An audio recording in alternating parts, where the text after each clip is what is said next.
धम्म आणि संघ या तीन रत्नांना त्रिवार अभिवादन करतो। बोधिसत्व गुणवेतन डॉक्टर बाबासाहेब आंबेडकर यांच्या धम्मक्रांतीमध्ये संपूर्ण जीवन समर्पित करतो। आज या मंगलमय प्रसंगी एक दिवसीय अनागारिका शिबिर आपण संपन्न करत आहोत। सकाळपासून आपण ध्यान मनन चिंतन आदी कुशलकर्माच्या द्वारा महान आणि असीमस पुण्य आपण संपादन करत आहोत। या दुसऱ्या सत्रामध्ये 1 तासाचं अधिष्ठान सुद्धा आपण केलेलं आहे। ध्यान साधना, आनापानसती आणि धम्मदेशना अशा प्रकारे हे सत्र आपलं चालत राहणार आहे। कारण आपल्या मनाला, आपल्या चित्ताला कुशल मार्गावरती लावण्यासाठी आपल्याला चांगल्या विचारामध्ये चिंतन मनन आपण करणं गरजेचं आहे। आणि त्यामुळे याचं आपलं हे जे शिबिर आहे अगदी सकाळपासून या धम्मचिंतनामध्ये आपण सर्वजण आहात। धम्मचिंतन आपल्या जीवनामध्ये अत्यंत महत्त्वपूर्ण आहे। या धम्मचिंतनाच्या द्वारा जो पुण्याचा संचय आपल्या जीवनामध्ये आज आपण संपादन करत आहात, हा पुण्याचा संचय नक्कीच वर्तमान काळामध्ये सुखपूर्वक जीवन जगण्यासाठी आपल्याला सहाय्यक ठरणार आहे। आणि त्यामुळे या चित्ताला, आपल्या मनाला परिशुद्ध करण्यासाठी हे सर्व काही आपण प्रयत्न करत आहोत। चित्त सर्व विचारांचं मूळ आहे। आपलं मन सर्व विचारांचं मूळ आहे। मनोपभंगमा धम्मा मनोसेठा मनोमया मनसाचे बद्ध उठेन भासती वा करोती वा ततो नंग दुःख मनवेती चक्कं वहवतो पदम ततो नंग सुख मनवेती छायाव अनपाय। भगवंत असे म्हणतात, ज्याप्रमाणे एखाद्या डोंगरावरून वाहणारा ओहळ, वाहणारा झरा हा सातत्याने प्रवाहित असतो आणि सातत्याने तो प्रवाहित असल्या कारणाने तो झरा अत्यंत स्वच्छ पाणी, नितळ पाणी मनुष्याला देत असतो। अगदी तशाच प्रकारे मनुष्याचं मन सुद्धा हे विचारांच्या प्रवाहाने भरलेलं आहे। सतत विचारशीलता, सतत विचार प्रवाह आपल्या मनामध्ये चालू असतात। एक क्षणभर सुद्धा आपलं चित्त विचाराविना राहू शकत नाही। एक क्षणभर सुद्धा विचाराला सोडून आपलं चित्त, आपलं मन राहू शकत नाही। आणि त्यामुळे सतत हे विचार आपल्या चित्तामध्ये उत्पन्न होत असतात।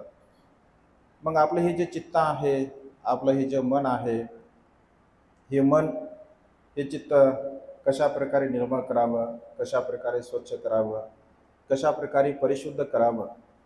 भगवंत असे म्हणतात, सर्वांचं चित्त सारखं नसते, सर्वांचं मन सुद्धा सारखं नसते। या आपल्या सेशनच्या धम्मदेशनेमध्ये बुद्ध तत्वज्ञानामध्ये 7 प्रकारचे चित्तांचे प्रकार भगवंताने सांगितले। म्हणजे मनुष्याचं जे मन आहे, मनुष्याचं जे चित्त आहे, 7 प्रकारे मनुष्य या संसारामध्ये जीवन जगत असतो। प्रामुख्याने या सृष्टीमध्ये जीवन जगणारा प्रत्येक मनुष्य सत्व या 7 प्रकारच्या चित्ताच्या अधीन राहूनच आपलं संपूर्ण जीवन जगत असतो।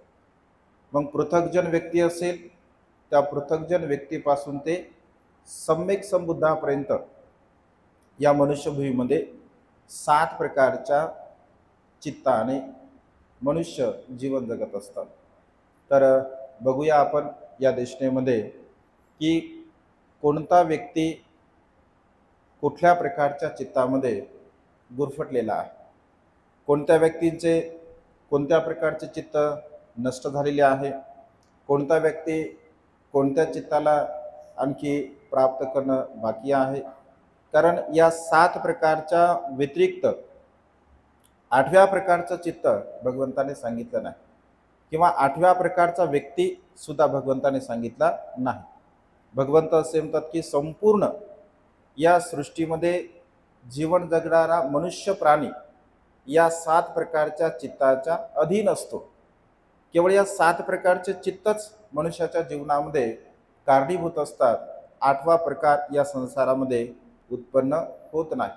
आणि त्यामुळे सातत्याने आपण आपल्या जीवनामध्ये जाणत असताना, समजून घेत असताना या चित्ताच्या प्रकाराला जाणलं पाहिजे. कारण आपलं सुद्धा चित्त आहे, आपलं सुद्धा मन आहे. मग आपल्या चित्ताला परिशुद्ध करण्यासाठी हे 7 प्रकारच्या पायऱ्या आहेत. जसं ज्या पद्धतीने आध्यात्मिक दृष्टिकोनामध्ये पहिली पायरी झाल्यानंतर आपण दुसऱ्या पायरीवरती जाऊ शकतो, दुसरी पायरी पार केल्यानंतर आपण तिसऱ्या पायरीवर जाऊ शकतो, चौथ्या पायरीवर, 5व्या पायरीवर, 6व्या पायरीवर, 5व्या पायरीवर, 6व्या पायरीवर आणि 7व्या पायरीवरती. म्हणजे अशा प्रकारे स्टेप बाय स्टेप पहिली पायरी जर आपण पूर्ण केली नाही तर दुसऱ्या पायरीवरती आपण पाऊलसुद्धा ठेवू शकत नाही. आणि पहिली पायरी पूर्ण केली नाही तर दुसऱ्या पायरीवर आपण पाऊल ठेवू शकत नाही. दुसऱ्या पायरीवर जर पाऊल ठेवू शकत नसेल तर 7व्या पायरीपर्यंत आपण जाऊ शकत नाही. आणि त्यामुळे भगवंत असे म्हणतात की स्टेप बाय स्टेप पहिल्या पायरीपासून जर 7व्या पायरीपर्यंत तुम्हाला जायचं असेल, किंवा 7व्या चित्ताच्या अवस्थेला जर तुम्हाला प्राप्त व्हायचं असेल, किंवा ते चित्ताने अधीन तुम्हाला जर बनायचं असेल, तर पायरी पायरीने क्रमशः तुम्ही ते मार्गक्रमण केलं पाहिजे. तथागतांचा सिद्धांत हा अत्यंत महत्त्वपूर्ण आहे. मानवी मन आणि मनाला परिशुद्ध करणे हाच भगवंताच्या सिद्धांताचा मुख्य उद्देश आहे. मनुष्याचं मन आणि मनुष्याच्या मनाची परिशुद्धता. 45 वर्षापर्यंत भगवंताने 82,000 उपदेश दिले. 82,000 उपदेशांचा सार जर आपण बघितला असेल तर केवळ कायला परिशुद्ध करणे, वाचेला परिशुद्ध करणे आणि मनाला परिशुद्ध करणे, हा 3 या अवस्थेला परिशुद्ध करणे हाच भगवंताच्या सद्धर्माचा सार आहे. कुठल्याही प्रकारचा उपदेश घ्या, कोणत्याही प्रकारची गाथा घ्या, कोणत्याही प्रकारच्या गाथेचा अर्थ घ्या, केवळ कायला शुद्ध करणे, वाचेला शुद्ध करणे आणि मनाला शुद्ध करणे एवढाच त्या गाथेचा सार आपल्याला पाहायला मिळतो. आणि त्यामुळे भगवंताच्या धम्माचा जो मूळ उद्देश आहे, मूळ केंद्रबिंदू आहे, बुद्ध तत्वज्ञानाचं मेन केंद्रबिंदू जर कोणतं असेल तर ते म्हणजे मन आहे, ते म्हणजे आपलं चित्त आहे. आणि त्यामुळे या मनाला परिशुद्ध करण्यासाठी, या मनाला निर्मळ बनवण्यासाठी भगवंताने काही मार्ग सांगितले, काही अटी सांगितल्या, काही शर्ती सांगितल्या. त्या अटी, त्या शर्ती, तो मार्ग आपण जाणला, आपण समजून घेतला तर मनुष्य या सर्व प्रकारच्या गोष्टींना प्राप्त करू शकतो. कारण भगवंत असे म्हणतात की प्रत्येक मनुष्यामध्ये बुद्ध अंकुर असतो. प्रत्येक मनुष्यामध्ये, या संसारामध्ये जीवन जगणारा प्रत्येक मनुष्य बुद्ध अंकुराने या संसारामध्ये जन्मास येत असतो. संसारामध्ये आल्यानंतर त्या मनुष्यावरती अवलंबून आहे की आपल्यामध्ये असणारा बोधीचा अंकुर आपण विकसित करायचा आहे की न विकसित करता आपलं जीवन हे संपवायचं आहे. कारण भगवंत असे म्हणतात की असा कुठलाही मनुष्य नाही आहे की त्या मनुष्याच्या चित्तामध्ये बुद्धत्वाचा अंकुर नसेल. प्रत्येक मनुष्याच्या चित्तामध्ये बुद्धत्वाचा अंकुर असतो. फक्त त्या मनुष्याने कुशल कर्माचं, पुण्यकर्माचं, चांगल्या कर्माचं त्या अंकुराला खतपाणी घातलं पाहिजे. जर चांगल्या प्रकारच्या कुशल विचारांचं खतपाणी त्या अंकुराला जर आपण दिलं तर नक्कीच त्या अंकुर आपला प्रफुल्लित होत असतो, उगत असतो, तो मोठा होत असतो. आणि त्यामुळे आपण बघूया, पहिल्या प्रकारचं चित्त सांगताना भगवंत असे म्हणतात सक्लेश चित्त आहे. सक्लेश, क्लेश म्हणजे विकार. ज्या मनुष्यांचं चित्त पूर्णतः विकाराने भरलेलं असतं त्याला सक्लेश चित्त म्हणतात. आणि भगवंत असे म्हणतात, या संसारामधले 99% लोक, या संसारामध्ये 99% लोक या सक्लेश चित्ताच्या अधीन असतात. सक्लेश चित्ताच्या द्वारा ते जीवन जगणारे असतात.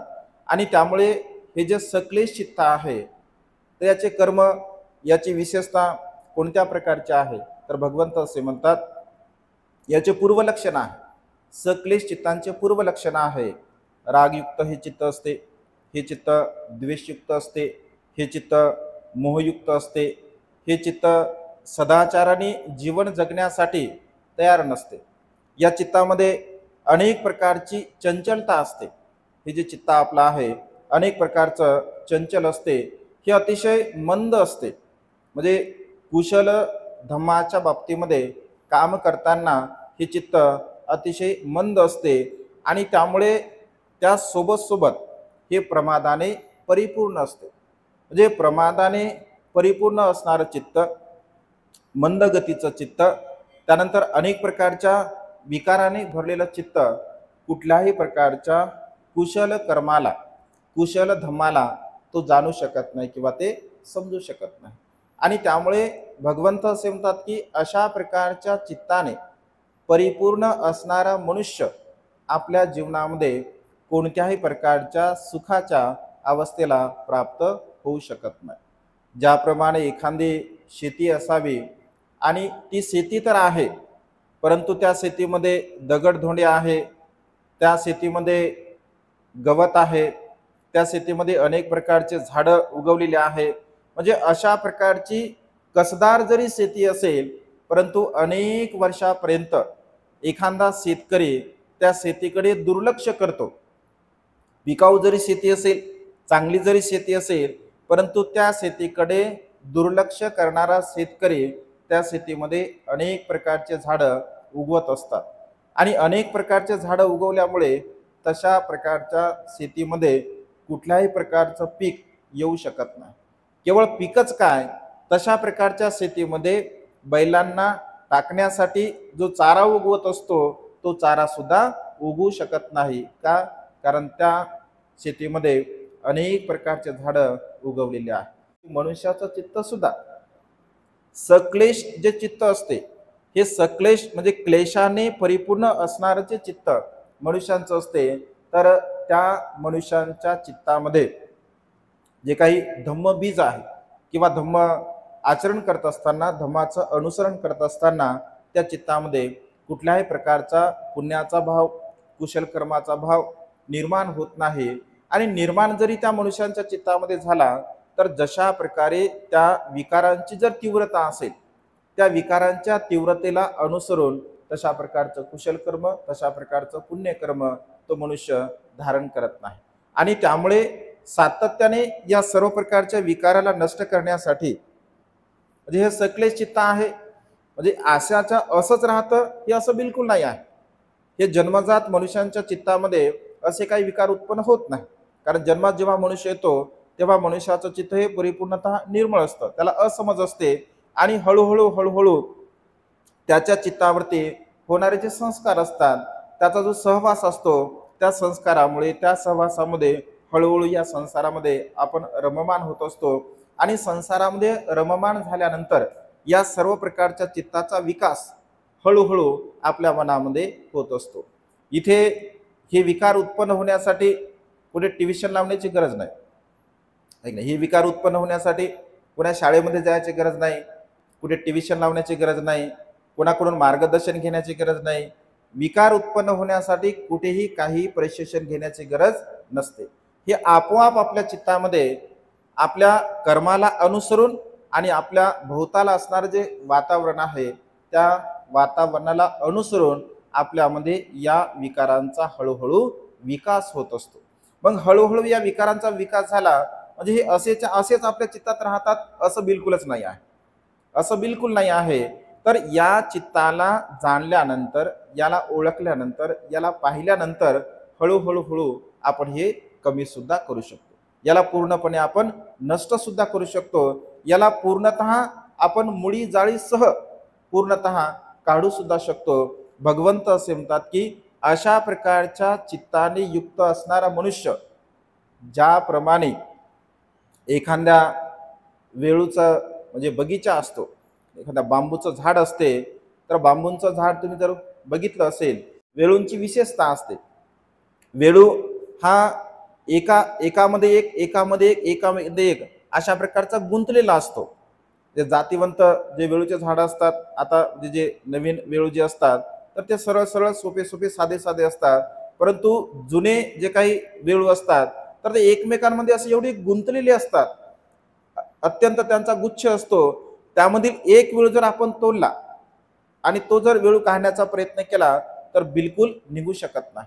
जोपर्यंत सर्वच्या सर्व वेळू आपण तोडत नाही, त्याला पूर्णतः बाजूला करत नाही, त्यानंतर एक एक वेळू जर आपण त्यातला काढला तर तो निघतो.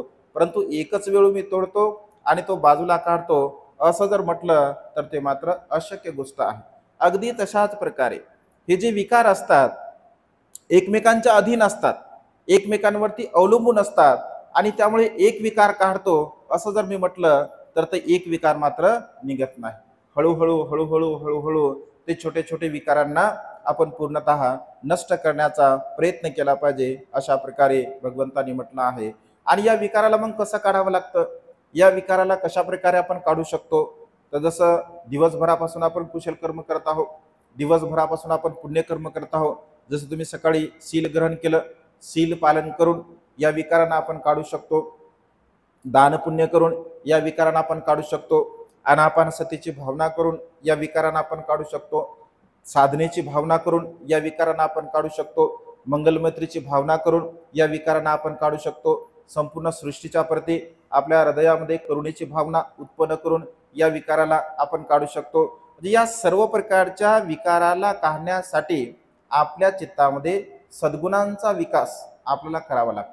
सद्गुणांचा विकास जर आपण आपल्या चित्तामध्ये हळूहळू जर उत्पन्न केला तर हळूहळू हे सर्व प्रकारचे विकार नष्ट होऊ शकतात, नाहीसे होऊ शकतात. आणि त्यामुळे भगवंत असे म्हणतात की अशा प्रकारच्या विकाराने युक्त तर मनुष्य असतो, परंतु याच विकाराने मनुष्य मृत्यूला प्राप्त होत नसतो. ज्यांची प्रज्ञा विकसित आहे, ज्यांचं ज्ञान विकसित झालं आहे, किंवा ज्यांना समज आली आहे, किंवा जो धम्म मार्गावरती अरूढ आहे, तर अशा प्रकारचा व्यक्ती या सर्व प्रकारच्या विकाराला काढण्याचा प्रयत्न करतो.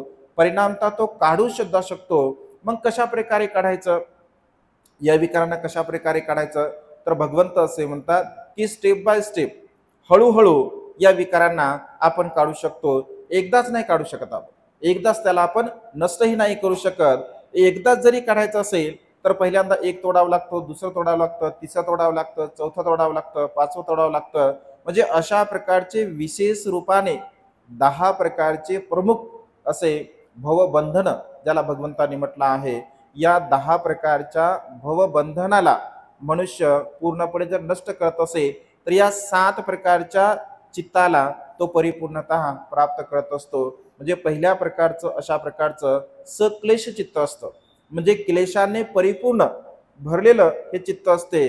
म्हणजे ज्याप्रमाणे संपूर्ण बाजूने, जसं एखादा चिखलामध्ये जर लाकूड असेल, ते चिखलामध्ये असणारं लाकूड पूर्ण जर भरलेलं असेल, पूर्णतः ते चिखलाने माखलेलं असेल, तर त्या चिखलाने माखलेल्या लाकडाला आपण त्याला कितीही अग्नी लावण्याचा प्रयत्न केला, त्याला आपण कितीही जाळण्याचा प्रयत्न केला, तरी सुद्धा ते लाकूड जळू शकत नाही. का जळू शकत नाही, कारण ते पूर्णतः चिखलाने माखलेलं आहे. परंतु असं होऊ शकत नाही की ते लाकूड जळणारच नाही. प्रयत्न जर केले तर मनुष्य त्याला जाळू शकतो. मग त्यासाठी पर्याय आहे, त्यासाठी उपाय आहे. त्याचं सर्वतः चिखल आपण काढू शकतो, त्याला आपण स्वच्छ करू शकतो. स्वच्छ केल्यानंतर त्याला आपण सुकू शकतो, आणि ते लाकूड सुकवल्यानंतर त्याला पुन्हा आपण त्या अग्नीमध्ये जाळू शकतो. म्हणजे त्याला प्रयत्न केल्यानंतर चिखलाने माखलेलं ओलं लाकूड सुद्धा आपण जाळू शकतो, प्रयत्न केल्यानंतर. भगवंत असे म्हणतात की अगदी तशा प्रकारे आपल्या चित्तामध्ये जर विकार जरी असतील, त्या चित्ताला आपण परिशुद्ध करू शकतो, निर्मळ करू शकतो, आणि त्यामुळे सक्लेश चित्त हे पहिल्या प्रकारचं चित्त आहे. त्यानंतर दुसरं चित्त आहे श्रोतापन्न व्यक्तींचं चित्त. पहिलं सक्लेश चित्त झालं, दुसरा आहे श्रोतापन्न व्यक्तींचं चित्त. बघा, जेव्हा जेव्हा आपण देशना श्रवण करतो, भगवंताच्या काळातील एखादं उदाहरण जर आपण ऐकलं तर देशना श्रवण केल्याबरोबर आपण असं ऐकतो की भगवंत असे म्हणाले की हा श्रोतापन्न झाला, हा सकृतागामी झाला, हा अनागामी झाला. सकाळच्या देशनेमध्ये मी सांगितलं की माता विशाखेला भगवंताने पहिल्यांदा उपदेश दिला. पहिल्यांदा उपदेश दिल्याबरोबर माता विशाखा ही श्रोतापन्न झाली, स्रोतामध्ये पडली, धम्माच्या स्रोतमध्ये पडलेली आहे. किंवा अनेक प्रकारचे उपासक, जसं भगवंताने धम्मचक्र प्रवर्तन सूत्राचा पहिल्यांदा उपदेश दिला तर पंचवर्गीय भिक्खूंपैकी जे कौंडिन्य असतात ते श्रोतापन्न झाले. म्हणजे असे अनेक उपदेश आहेत भगवंताचे की ते उपदेश दिल्यानंतर कोणी श्रोतापन्न झालं, कोणी सकृतागामी झालं, कोणी अनागामी झालं, कोणी अरहंत झालं. म्हणजे अशा पद्धतीने दुसऱ्या प्रकारच्या चित्ताने युक्त असणारा मनुष्य जीवन जगत असतो. मग ही अवस्था कशी प्राप्त होते? ही अवस्था प्राप्त करण्यासाठी काय करावं लागतं? तर भगवंत असे म्हणतात की श्रोतापन्न अवस्थेला जो प्राप्त होणारा व्यक्ती असतो त्याचे 3 प्रकारचे भवबंधन पूर्णपणे नष्ट होत असतात. म्हणजे 3 प्रकारचे विकार त्यांचे नष्ट होते.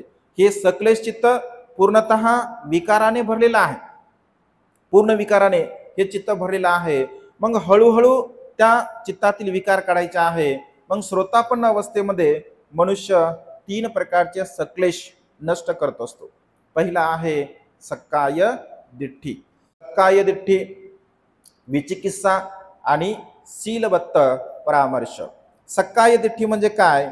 तर सक्काय दिठ्ठी म्हणजे भगवंत असे म्हणतात मी, माझं आणि माझ्यासाठी. हा जो भाव मनुष्यांच्या चित्तामध्ये उत्पन्न होतो, मी, माझं आणि माझ्यासाठी.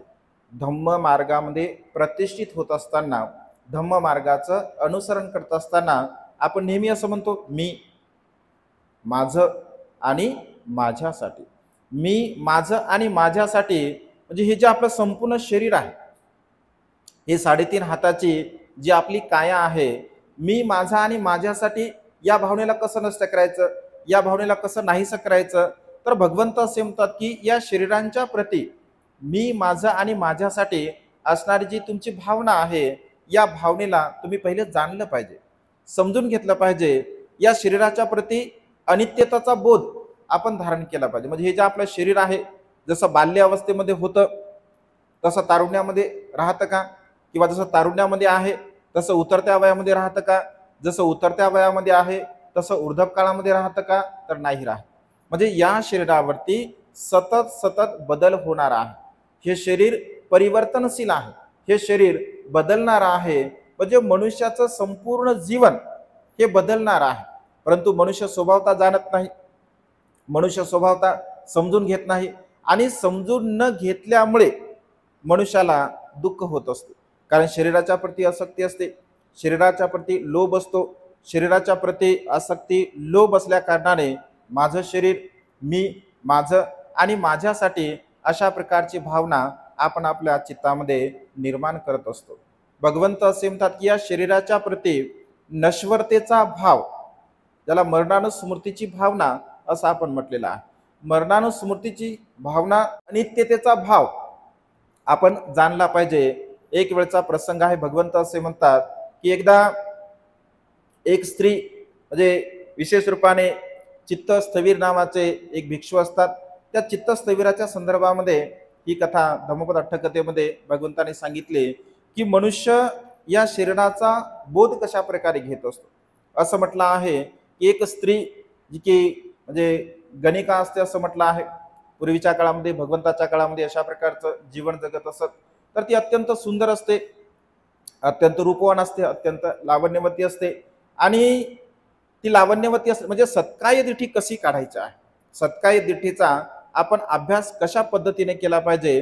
कारण सत्काय दिठीचा जोपर्यंत आपण अभ्यास करत नाही तोपर्यंत आपल्या धम्म तत्वज्ञानामध्ये किंवा धम्मामध्ये जे काही 7व्या चित्तापर्यंत जर आपल्याला पोहोचायचं आहे किंवा 7व्या चित्तापर्यंत आपल्याला जाणून घ्यायचं आहे, तर या सर्व प्रकारच्या गोष्टीला जाणलं पाहिजे. भगवंत असे म्हणतात की एखादा मृत मनुष्य, एक सुंदर शरीर असतं आणि त्या सुंदर शरीराला जेव्हा ती स्त्री मृत्यूला प्राप्त होते आणि ती स्त्री सुंदर मृत्यूला प्राप्त झाल्यानंतर भगवंत राजाला आदेश देतात की या स्त्रीचं जे शरीर आहे तर या शरीराला एक 5 दिवसापर्यंत कोणी अग्निदह देऊ नका. 5-7 दिवसापर्यंत त्या स्त्रीचं शरीर ठेवलं जातं. आणि भगवंत असे म्हणतात की अनेक लोकांना तिथे भिक्षूंना सुद्धा भगवंत घेऊन जातात. भिक्षुणी सुद्धा असतात, उपासक सुद्धा असतात, उपासिका सुद्धा असतात, राजा सुद्धा असतात. आणि भगवंत असे म्हणतात की या स्त्रीला आता सध्या कोण घेऊ शकतो? एका नाण्यामध्ये, कोण घेऊ शकतो 2 नाण्यामध्ये, 5 नाण्यामध्ये, 50 नाण्यामध्ये, 100 नाण्यामध्ये. म्हणजे अशा प्रकारे 1000 कारशापनापासून 1000 कारशापन 900, 800, 500, 700, 200 असं करता करता एका कारशापर्यंत भगवंत येतात. आणि असं म्हणतात की आता कोण फुकट घेऊन जाते का कोणी या शरीराला? तर कोणीही घेऊन जाण्यासाठी तयार होत नाही. भगवंत असे म्हणतात की का? कारण तुम्ही याच शरीरासाठी कधी 1000 कारशापन देत होते, कधी 500 कारशापन देत होते, कधी 300 कारशापन, 100 कारशापन. म्हणजे अशा प्रकारचं व्यय तुम्ही खर्च करत होते. आज या शरीराला तुम्ही फुकट जरी तुम्हाला घेऊन जा म्हटलं तरी तुम्ही घेऊन जात नाही. का? कारण हे शरीर सध्या 7 दिवसाचं मृत आहे. हे शरीर काळनिळ झालेलं आहे. या शरीरामध्ये वेगवेगळ्या प्रकारचे किडे पडलेले आहे. हे शरीर पूर्णपणे घाणीचं सध्या साम्राज्य झालेलं आहे. आणि घाणीचं साम्राज्य असणाऱ्या शरीराला तुम्ही असं म्हणसाल का आता हे माझं शरीर आहे, हे शरीर माझं आहे, हे मी आहे, किंवा हे शरीर माझ्यासाठी आहे? तर असं बिलकुल नाही आहे. का? कारण त्याची नश्वरता तिथे तशा प्रकारची निर्माण झालेली आहे. भगवंत असे म्हणतात की हे जे 3.5 हाताचं काय आहे, जर तुम्हाला धम्म अभ्यास करायचा असेल किंवा सत्कार्य दिठ्ठीला तुम्हाला जर काढून घ्यायचं असेल तर मी, माझं आणि माझ्यासाठी अशा प्रकारची ही भावना पूर्णपणे आपण नष्ट केली पाहिजे, नाहीशी केली पाहिजे. हा एक विकार आपण पूर्णपणे काढला पाहिजे. त्यानंतर विचिकित्सा, बुद्ध, धम्म आणि संघ या 3 रत्नांच्या प्रती बिलकुल शंका कुशंका आपल्या चित्तामध्ये असली नाही पाहिजे, कोणतीही शंका कुशंका. कारण भगवंताचा धम्म हा नवांग पद्धतीने भगवंताने सांगितला आहे. अनेक लोकांच्या मनामध्ये शंका कुशंका भगवंताच्या सद्धमाच्या प्रती सुद्धा निर्माण होत असते. त्यांना विशेष असं ज्ञान नसते, त्याचा अज्ञानपणा असतो. आणि अज्ञानपणामुळे मनुष्य बुद्ध, धम्म आणि संघावरती श्रद्धा ठेवतो, परंतु विचिकित्सा सुद्धा निर्माण करत असतो. ज्यांच्या चित्तामध्ये विचिकित्सा आहे तर तो मनुष्य खऱ्या अर्थाने धम्माचं अनुसरण करत नाही. त्यानंतर शीलबद्ध परामर्श, भगवंत असे म्हणतात की शीलबद्ध परामर्श सुद्धा आपल्या चित्तामध्ये, आपल्या मनामध्ये निर्माण होत असतो. शीलबद्ध परामर्श म्हणजे काय? कर्मकांड असेल, यज्ञयाग असेल, बुवाबाजी असेल, ईश्वरवाद असेल, आत्मा परमात्मा असेल. म्हणजे या प्रकारच्या संकल्पनेने, म्हणजे खोट्या खोट्या संकल्पनेमध्ये मनुष्य जीवन जगत असतो. आता उद्याची पौर्णिमा आहे. कोणती पौर्णिमा आहे उद्या? श्रावण पौर्णिमा आहे. कोणती आहे माहित नाही? अरे अरे हा, राखी पौर्णिमा आहे, ही मात्र माहित आहे. म्हणजे कोणती आहे ते माहित नाही, पण राखी पौर्णिमा एवढं मात्र माहित आहे. उद्या पौर्णिमा आहे. राखी पौर्णिमा आपल्या लक्षामध्ये आहे. का आपल्या लक्षामध्ये आहे? कारण वर्षानुवर्ष आपल्या मनावरती तो पगडा निर्माण झालेला आहे. वर्षानुवर्षापर्यंत की राखी बांधली पाहिजे. आणि ज्या बहिणीला भाऊच नाही तर मग त्यानं काय केलं पाहिजे? त्या बहिणीनं काय केलं पाहिजे? एखाद्या बहिणीला भाऊच नाही समजून घ्या. आता तो मुख्यमंत्री तुमचा भाऊ झाला, त्याच्यामुळे काही ताणच नाही तुम्हाला. ऐका, मुख्यमंत्र्याचा फोटो घ्यायचा आणि त्याला बांधायची राखी. ऐक ना, 1500 रुपयामध्ये तुम्हाला विकत घेतलं मुख्यमंत्र्यांनी. ही माझी बहीण, लाडकी बहीण. काही बहीण रुसल्या, काही बहीण हसल्या. ऐक ना, काहीचे फॉर्म रद्द झालेले आहेत, काहीचे फॉर्म रद्द झाले, काहीला पैसे सुद्धा आले. काही हसल्या, काही रुसल्या, असं झालेलं आहे. तर हे लक्षामध्ये आपल्या का? कारण कर्मकांडाची जी चित्तवृत्ती आहे, हे कर्मकांड आहे. राखी बांधल्यानंतर म्हणजे वर्षानुवर्ष स्त्रीला गुलाम बनवण्याचे फक्त माध्यम शोधले आहेत पुरुषांनी. वर्षानुवर्ष बस स्त्री गुलाम कशी राहील, म्हणजे स्त्री गुलाम कशी राहिली पाहिजे, स्त्री आपल्या अधीन कशी राहिली पाहिजे, स्त्रीला आपल्या काबूमध्ये आपण कसं ठेवलं पाहिजे. आणि स्त्रियाला वाटते ते आनंदाने ते स्वीकारतात. वास्तविक पाहता हे सर्व स्त्रीला गुलाम ठेवण्याचे माध्यम आहे, गुलाम करण्याचे माध्यम आहे. जसं कानामध्ये घातले, नाकामध्ये घालणे, पायामध्ये घालणे, कशाचं प्रतीक आहे? हे गुलामीचं प्रतीक आहे. कानामध्ये जर एखाद्या स्त्रीच्या असेल, कानाला पकडू द्या, असं किती जहाल स्त्री असू द्या जाग्यावर हलत नाही. कानाला जर पकडलं तर, नाकामध्ये असेल नाकाला पकडू द्या, किती जहाल स्त्री असू द्या हलूच शकत नाही. का हलू शकत नाही? कारण दुखते, ते त्रास होते. म्हणजे वेगवेगळ्या प्रकारे येणं प्रकारे स्त्रियांना आपल्या अधीन ठेवलं पाहिजे. गुलामीचे तिला वारंवार तशा प्रकारची जाणीव करून दिली पाहिजे. हे रक्षाबंधनाचं सुद्धा तशाच प्रकारचं हळूहळू त्याची ती प्रोसेस आली आणि आता असं वाटतं की ते केलंच पाहिजे. म्हणजे एवढी मोठी उद्याची महत्वपूर्ण पौर्णिमा आहे आणि आपल्या डोक्यामध्ये राखी पौर्णिमा आहे. उद्याच्या पौर्णिमेला भगवंताने 999 खून करणारा डाकू अंगुलीमाल यांना आपल्या धम्मबलाने जिंकलेला आहे. अहिंसकाचा डाकू अंगुलीमाल बनला, डाकू अंगुलीमालाचा अरंत अंगुलीमाल बनला. म्हणजे एवढं मोठं मैत्रीचं नातं भगवंताने आपल्या धम्मबलाने बघा अंगुलीमालासारख्या व्यक्तीला, खूनखार डाकूला, ज्यांच्या समोर हजारो सैनिक जरी गेलं असेल तरी सुद्धा तो म्हणजे एकही सैन्याच्या हातामध्ये लागत नसेल. एवढा तो बलवान होता, शक्तिशाली होता, बुद्धिमान होता. अशा प्रकारच्या अंगुलीमालावरती भगवंताने उद्याच्या पौर्णिमेला विजय मिळवलेला आहे.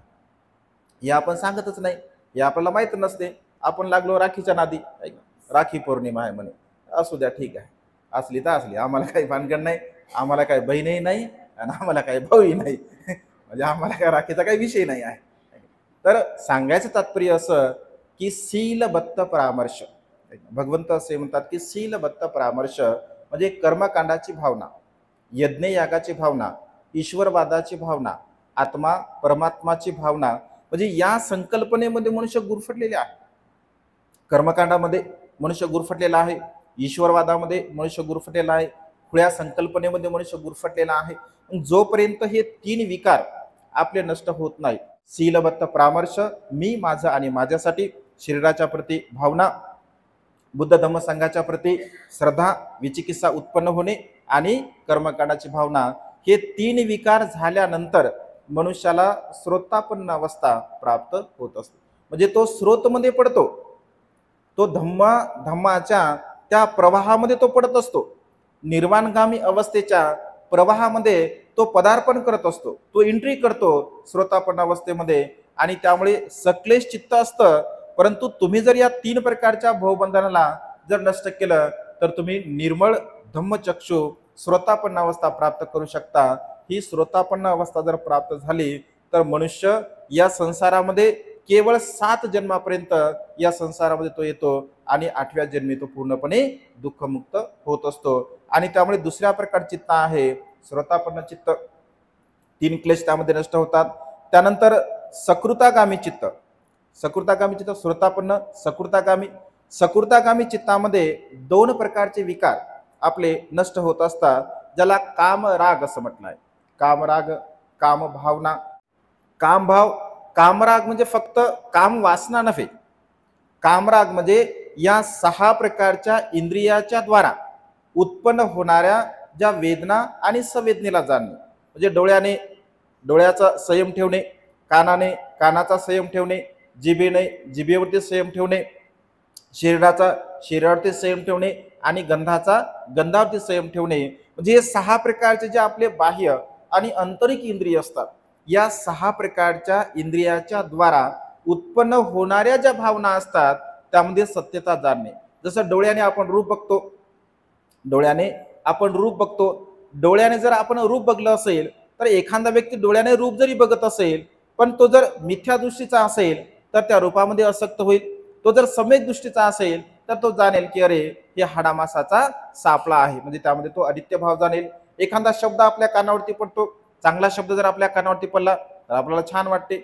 आपली जर स्तुती केली तर आपल्याला छान वाटते, वा वा माझी स्तुती केली, एकदम प्रसन्न वाटते. आपली जर निंदा केली कोण, दुःख होते आपल्याला. म्हणजे निंदा आणि प्रशंसा जेव्हा आपल्या कानावरती पडते तर यामध्ये सुद्धा समता जाणली पाहिजे. गंध आपण घेतो, गंध चांगला गंध असतो, वाईट गंध असतो, दुर्गंध असतो, त्याला सुद्धा आपण जाणलं पाहिजे. जिभेची चव असते, जिभेची चव सुद्धा आपण अन्नाच्या द्वारा घेत असतो. म्हणजे शरीराचा स्पर्श असतो, सुखद असतो, दुःखद असतो. या 6 प्रकारच्या इंद्रियाच्या द्वारा उत्पन्न होणाऱ्या संवेदनेमध्ये आपण समताभाव जाणला पाहिजे. जर या 6 प्रकारच्या इंद्रियाच्या द्वारा आपण समताभाव जाणला, कारण 6वं इंद्रिय चित्त आहे, 6वं इंद्रिय मन आहे. मनाच्या द्वारा मन ठरवत असते की चांगलं काय आहे आणि वाईट काय आहे. मन त्यावरती कंट्रोल ठेवते आणि त्यामुळे सातत्याने आपण जाणलं पाहिजे, समजून घेतलं पाहिजे की 6 इंद्रियाला आपण पूर्णपणे समजणे, अर्थात कामभाव याला सुद्धा आपण जाणणे. त्यानंतर पटिघ दुसरा विकार आहे. पटिघ म्हणजे क्रोधाची भावना. मनुष्याच्या चित्तामध्ये क्रोध असतो. अति संताप मनुष्याला निर्माण होतो. जो मनुष्य क्रोधाने परिपूर्ण असतो तर अति संताप, एवढा संतापी मनुष्य असतो की त्याचा राग पूर्णपणे अनावर होत असतो. आणि राग जर मनुष्याचा अनावर झाला तर मनुष्य धम्मामध्ये प्रगती करू शकत नाही. दिसणे वेगळं म्हणजे दाखवणे वेगळं आणि प्रत्यक्ष रूपाने जेव्हा त्याची परीक्षा घेतली जाते तर ती परीक्षा जेव्हा घेतली जाते म्हणजे वास्तविक जे मनुष्याचा स्वभाव आहे, वास्तविक स्वभाव मनुष्याचा त्या ठिकाणी उघड होत असतो. म्हणजे पटिघ द्वेषाची भावना, संतापजनक चित्ताची जी अवस्था आहे, राग अनावरण होण्याची आवश्यकता आहे. शीघ्रकोपी, काही लोक शीघ्रकोपी असतात आणि दाखवताना जरी तशा प्रकारचे दाखवत नसते. जसं बुद्ध आणि त्या धर्मग्रंथामध्ये बघा एक छोटंसं उदाहरण आलेलं आहे. एक विदिशा नावाची स्त्री असते. विदिशा नावाची स्त्री असते आणि तिची ख्याती असते की ती फारच शांत आहे.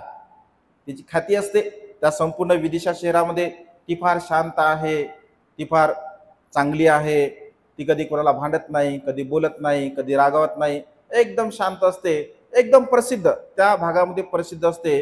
विदिशा नाव असतं तिचं. आणि तिची दासी असते काली. कधी कधी होतं, कधी कधी आपली परीक्षा घेतली जाते. जेव्हा परीक्षेमध्ये मनुष्य फेल होतो तेव्हा त्याचं मूळ वास्तव, ऐकलं, मूळ स्वभाव आपला समोर येत असतो. मग ती विचार करते की माझी मालकीन खरंच एवढी शांत आहे का, आणि खरंच एवढी नम्र आहे का, खरंच हिच्यामध्ये असा सद्गुण आहे का, असा ती विचार करते. आणि म्हणते जरा मी हिची परीक्षा घेते. म्हणते आता हिला काय माहित परीक्षा घ्यायली म्हणून, ही आपल्या नित्यनियमाने व्यवहार करते त्याच्यासोबत.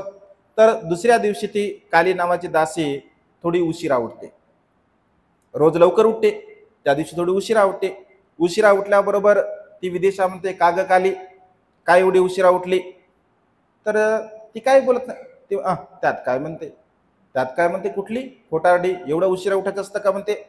ती म्हणते की अरे हिच्यामध्ये राग मात्र आहे, कारण ती बोलते तशी, बोलण्यामध्ये भाव असतो माणसाचा, बोलण्याचे प्रकार असतात.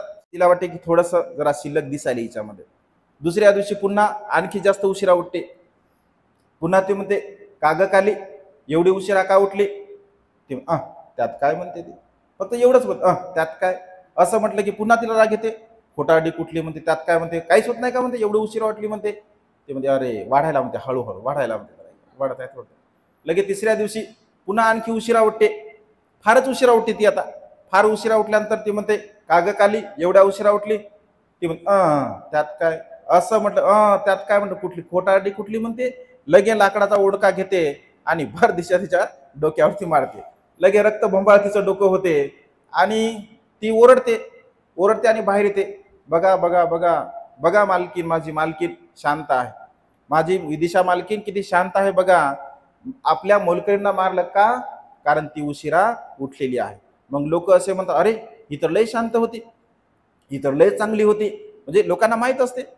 तर ही तर म्हणते लयच रागिष्ट आहे, आणि त्यामुळे विदिशा शांत म्हणून जी असते नंतर मात्र भांडखोर म्हणून तिथे प्रसिद्ध होत असते. म्हणजे स्वभाव मनुष्याचा एकदा पटिघ, भगवंत असे म्हणतात की पटिघ संतापजनक चित्ताची जी अवस्था आहे, क्रोधी मनुष्यांची जी अवस्था आहे, ही क्रोधी मनुष्यांची अवस्था असेल तर त्याचा स्वभावता हा मूळ स्वभाव निर्माण होतो. एकदा मी नेहमी सांगत असतो ही गोष्ट.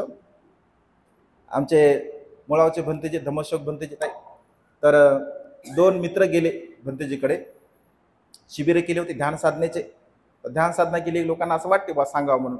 जे ध्यान साधना केली ते ध्यान साधनेचं बोलत राहतात. ध्यान केलं पाहिजे, हे केलं पाहिजे, ते केलं पाहिजे, चांगलीच गोष्ट आहे, केलंही पाहिजे. त्यांना बरेच शिबिरे केले होते. मोठे भंतेजी त्यांच्याकडे गेले. असे रेतीवर भंतेजी बसतात. बसले जवळ त्यांच्या. मग ते सांगू लागले, भंतेजी हे माझा मित्र आहे, आता त्याने दीर्घ शिबिर केलं आहे. तर भंतेजी म्हटले हो का, छान, चांगलं आहे म्हटलं. पुन्हा थोड्या वेळाने चर्चा वगैरे झाली. लगेच म्हणे ते भंतेजी हे खूप चांगली ध्यान साधना करतात, ध्यान साधनेमध्ये खूप प्रगती करतात. भंतेजी म्हणले अच्छा हो ठीक आहे, चांगलं आहे. त्याला असं वाटत बा काहीतरी चर्चा करावं, काहीतरी बोलावं. भंतेजी भंतेजी आहेत.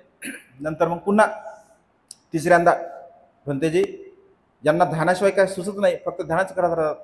भंतेजी म्हणे कोण हे का, हे मूर्ख, या मूर्खाने शिबिर केले का म्हणे. असं म्हटल्या बरोबर तो त्यानं ध्यान केलं असते म्हणते भंतेजी असं कुठं बोलायचं असते का म्हणे. बघा म्हणे, हे बघा म्हणे, याला फक्त मूर्ख म्हटलं म्हणे, याला लगेच राग आला म्हणे. आता जर यानं ध्यान साधना केली असते म्हणे, त्याला राग आला असता का म्हणे. कसं शिबिर केलं म्हणे यानं काय शिबिर नाही केलं म्हणे. याचं जर शिबिर केलं असतं म्हणे याने, तर याला राग आलाच नसता म्हणे. हा मूर्ख आहे का म्हणे. मग त्याच्या मित्राला विचारायले हा मूर्ख आहे का, ते म्हणे नाही. मग याला मूर्ख म्हणे, याला राग कशाला यावं म्हणे. हा जर मूर्ख नाही आहे, मग याला काही म्हणू, मी मूर्ख म्हणू का अडाणी म्हणू का काही म्हणू, त्याला राग कशाला यायला पाहिजे. याचा अर्थ म्हणून त्यानं शिबिर केलेलं आहे म्हणे. म्हणजे मनुष्याची जी परीक्षा असते बघा, कधी कधी परीक्षा घेतली जाते. भंतेजींनी ऍक्च्युअली त्याची परीक्षा घेतली होती, पण त्या परीक्षेमध्ये पूर्णपणे तो फेल गेला. आणि ध्यान कशासाठी असतं, चिंतन मनन कशासाठी असते, तर आपल्या चित्तामध्ये असणारे जे विकार असतात, या विकाराला काढण्यासाठी ते ध्यान साधना करायची असते. आपल्या मनातील राग द्वेष लोभ मोह मीपणा या सर्व विकाराला काढण्यासाठी ध्यान साधना असते. लोकांच्या मनामध्ये ध्यान करून गर्व येतो, मीपणा अहमपणा, मी शिबिर केलं, मी ध्यान साधना केली. ध्यानावर येण्यासाठी ध्यान साधना करायची असते, आणि ह्यांचं ध्यानच भटकून जाते, ऐक ना. म्हणजे ध्यान दुसरीकडेच. ध्यान कशासाठी करतो आपण, ध्यानावर येण्यासाठी, आहे की नाही. तर ध्यानावर येण्यासाठी ध्यान करायचं असते, तर पटीक असते, त्यांच्या चित्तामध्ये संताप उत्पन्न होतो. दुसरा क्लेश आहे बघा. तर या दुसऱ्या क्लेशाला जेव्हा आपण नष्ट करतो, तेव्हा सकृतागामी चित्ताची अवस्था उत्पन्न होते. सकृतागामी या अवस्थेमध्ये मनुष्य जेव्हा येतो, तेव्हा त्याचे 5 भवबंधनं पूर्णपणे नष्ट होतात. 5 प्रकारचे भवबंधनं नष्ट झाल्यानंतर तो मनुष्य केवळ या संसारामध्ये 5 जन्मापर्यंत येतो. 5 जन्माच्या नंतर या संसारामध्ये तो पुन्हा जन्मास येत नाही. हे तिसऱ्या प्रकार चित्त. त्याच्यानंतर अनागामी चित्त, श्रोतापन्न, सकृतागामी, अनागामी चित्त. अनागामी अवस्थेमध्ये भगवंत असे म्हणतात, हे 5 प्रकारचे क्लेश पूर्णपणे नष्ट झालेले असतात. अनागामी अवस्थेमध्ये एखादा संसारामध्ये जरी असणारा मनुष्य असेल, पुरुष असो अथवा स्त्री असो, तर संसाराच्या प्रती त्याच्या चित्तामध्ये कुठलीच आसक्ती नसते. कुठलीही आसक्ती, आपल्या मुलाबाळांच्या प्रती आसक्ती नसते, आपल्या संपत्तीच्या प्रती आसक्ती नसते, आपल्या पत्नीच्या प्रती आसक्ती नसते. या सर्व प्रकारच्या आसक्तीपासून तो प्रवृत्त होत असतो, संसारामध्ये राहतो. संसारामध्ये राहून सुद्धा या सर्व प्रकारच्या गोष्टींचा तो त्याग करत असतो. भगवंत असे म्हणतात की या अवस्थेमध्ये जेव्हा अनागामी अवस्थेमध्ये तो उत्पन्न होतो, तर त्याचे 3 विकार पुन्हा नष्ट होत असतात. पहिला विकार आहे रूपराग. रूपराग म्हणजे त्याच्या चित्तामध्ये ब्रह्मलोकामध्ये उत्पन्न होण्याची जी इच्छा असते, कारण अनागामी अवस्थेमध्ये तो जसं पाहिजे तशा प्रकारे जन्मग्रहण करू शकतो.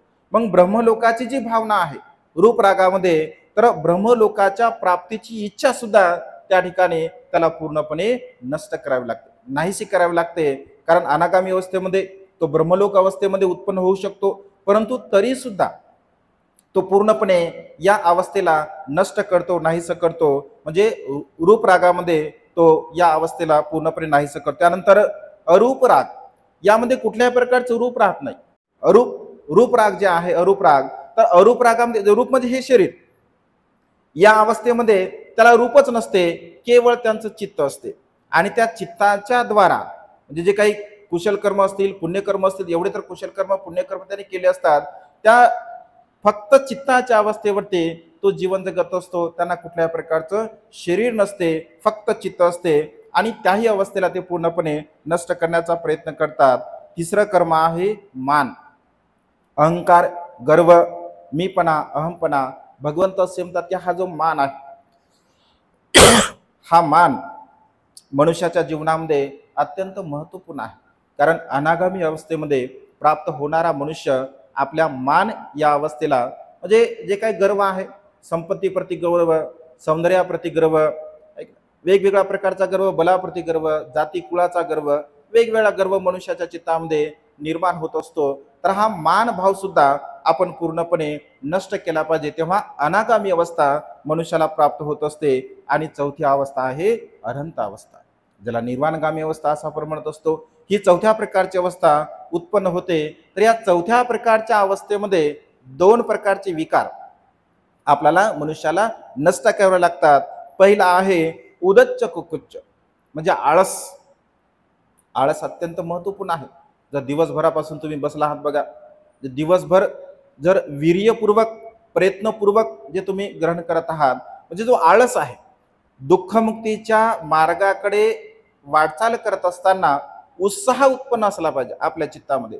उत्साहपूर्वक आपण कर्म केले पाहिजे. उत्साहपूर्वक जर आपण कर्म करत असेल, उत्साह जर करत असेल, आपण जर आळशी असेल, भोजन झालं आपलं दुपारी, भोजन झाल्यानंतर कॅमेरे आहेत आपल्याकडे सगळीकडे, आम्ही बघितलं की बा कॅमेऱ्यामध्ये जरा म्हणजे उद्दुच्च कुकुच्च घुसायला म्हटलं आता आतमध्ये थोडा थोडा थोडा थोडा हळूहळू हळूहळू भंतेला म्हटलं चला नाही हे उद्दच्च कुकुच्च जर घुसला म्हटलं तर शिबिर गेलं म्हटलं कामातून. तर म्हटलं तुम्ही लवकर जा म्हटलं आणि जरा शतपावली करून घ्या म्हटलं, म्हणजे आहे की ना वॉकिंग मेडिटेशन करून घ्या. कारण आम्ही कॅमेऱ्यामध्ये बघितलं आळस एकदा जर उत्पन्न झाला म्हणजे एकदा अंग टाकलं, कारण जेवण आपण रोजची सवय असते आपली, भोजन केले थोडंसं वामकुशी गेले, आज काय वामकुशी काहीच नाही, आजचा हा कार्यक्रम सगळा फिनिश आहे की नाही. म्हणजे हा प्रमाद जर उत्पन्न झाला तर मात्र आपण धर्म आचरण करू शकत नाही. आणि त्यामुळे तुमच्या सोबत सोबत आम्हाला सुद्धा उत्साह ठेवावा लागतो. नाही तुम्हाला इकडे बसच आणि तिकडे आम्ही बस झोपलो का कार्यक्रम सगळा बिघडून गेला आहे की नाही. तर उद्दच्च कुकुच्च म्हणजे आळस हा नष्ट केला पाहिजे. धम्म मार्गामध्ये उत्साह असला पाहिजे. उत्साह जर असेल तर आपण धम्माचरण करू शकतो, उत्साह जर नसेल तर आपण धम्माचरण करू शकत नाही. त्यामुळे प्रमादपूर्ण जीवन आपलं नसावं, आपण उत्साही असलं पाहिजे. धम्म आचरण करत असताना ज्या मनुष्यांच्या चित्तामध्ये उत्साह असतो तोच मनुष्य धम्म मार्गामध्ये प्रगती करू शकतो, अन्यथा तो प्रगती करू शकत नाही. आणि त्यामुळे हे 9वं बंधन आहे. 10वं बंधन आहे अविद्या. अविद्या म्हणजे अज्ञान. अविद्या म्हणजे अज्ञान. मग अज्ञान कशाचं? या आपल्या संपूर्ण जन्माच्या प्रतीचं अज्ञान.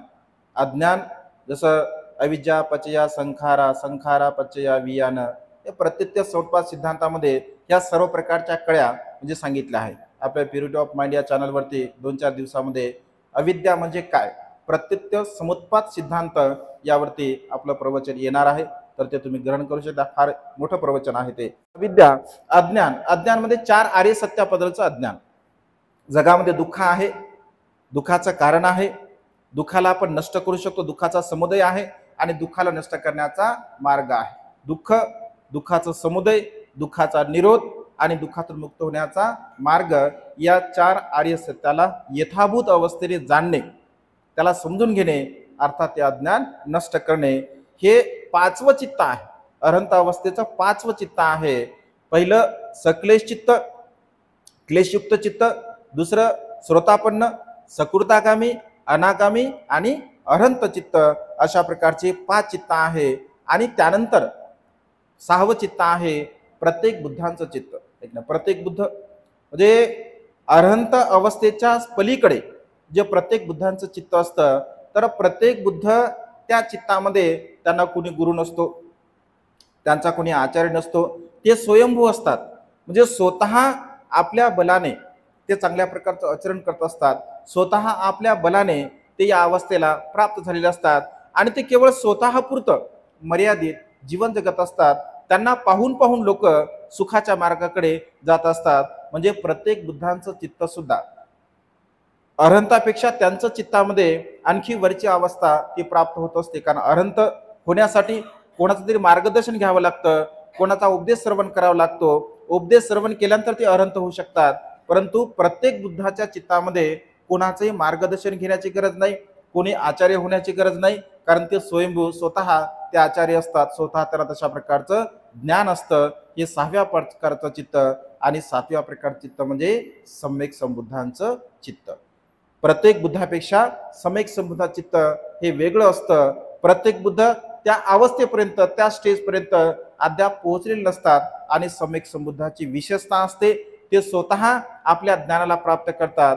स्वतः परिश्रम करतात, मेहनत करतात आणि केवळ स्वतःपुरतं ज्ञान मर्यादित न ठेवता आपल्याला झालेल्या ज्ञानाचा उपयोग ते इतरांच्या कल्याणासाठी सुद्धा सांगत असतात आणि म्हणून त्यांना सम्यक संबुद्ध म्हणत असतात. कारण प्रत्येक बुद्ध लोकांना काही सांगत नसतात, केवळ आणि केवळ सम्यक संबुद्ध लोकांच्या हितासाठी, लोकांच्या सुखासाठी, कल्याणासाठी देशना करत असतात. अशा प्रकारचे ही 7 प्रकारचे चित्त या संसारामध्ये मनुष्यांचे असतात आणि त्यामुळे आपण जाणावं, समजून घ्यावं. हळूहळू जे सकलेश चित्त आहे, हळूहळू स्टेप बाय स्टेप या सर्व प्रकारच्या विकाराला आपण नष्ट करू शकतो. आपण श्रोतापन्न बनू शकतो, आपण सकृतागामी बनू शकतो, आपण अनागामी बनू शकतो, आपण अरहंत बनू शकतो, आपण प्रत्येक बुद्ध बनू शकतो आणि सम्यक संबुद्ध सुद्धा बनू शकतो. ज्याच्या त्याच्या त्या पारमिता असतात, ज्याचं त्याचं ते पुण्यकर्म असतं, कुशल कर्म असतं आणि त्यामुळे हळूहळू आपल्या पारमिता वाढण्याचा आपण प्रयत्न केला पाहिजे आणि या अवस्थेपर्यंत जाण्याचा आपण प्रयत्न केला पाहिजे. आज या मंगलमय प्रसंगी अधिक न बोलता ही 7 प्रकारचे चित्त आपण समजून घ्यावे, जाणून घ्यावे आणि त्यानुसार जीवन जगण्याचा प्रयत्न करावा. एवढीच मंगलमय आणि उदात्त कामना या ठिकाणी व्यक्त करतो आणि देशना संपन्न करतो. सर्वांचं मंगल हो, सर्वांचं कल्याण हो, सर्वांना दीर्घायुष्य लाभो. बुद्धं नमामि, धम्मं नमामि, संघं नमामि.